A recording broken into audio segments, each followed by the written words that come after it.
Astăzi vom încerca să aducem miresele acolo unde ar trebui să fie ele, și adică într-un loc minunat și frumos, cum este nunta, să se simtă bine, să fie relaxate și să învețe de la noi, profesioniști în domeniu, ce este mai bine să facă pentru a avea o nuntă cât mai reușită.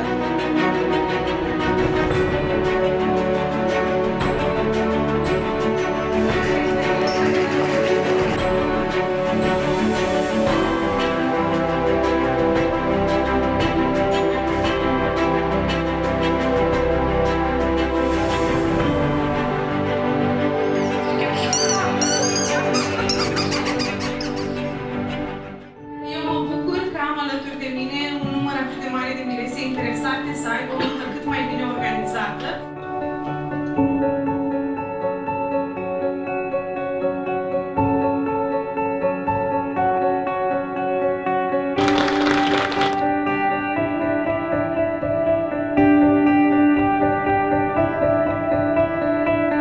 Un mire în ziua anunții, Raluca ar trebui să reflecte, ținuta lui ar trebui să reflecte personalitatea lui.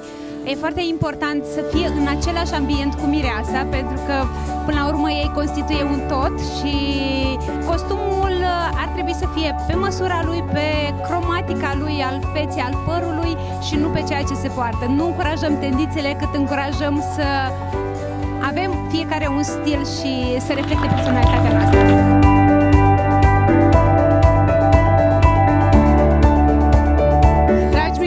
Suntem deja la jumătatea evenimentului de astăzi. Ne bucurăm că ați fost destul de interactive. Sperăm că ați ascultat cu atenție sfaturile mici pe care vi le-am dat, dar foarte importante.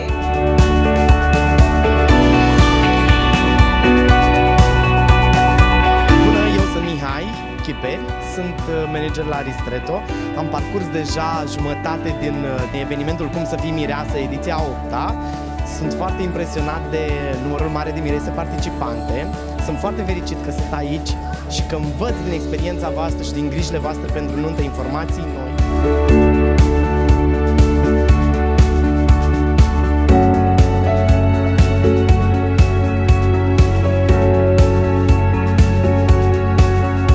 Ce-ți place cel mai mult la acest eveniment?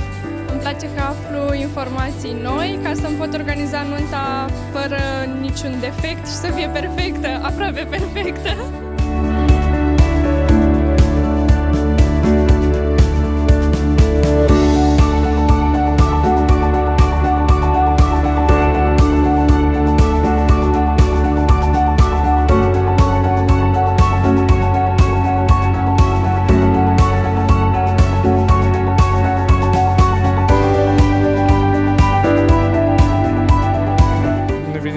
Organizat excelent și, sincer, da, am simțit bine, ce drept am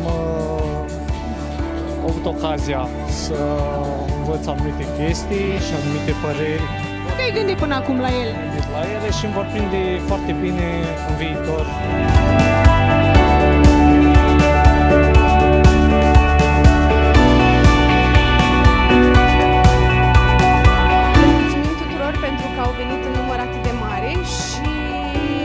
Sigur că vor avea o nuntă extraordinară dacă urmează sfaturile noastre. Vă mulțumim și vă așteptăm la edițiile următoare!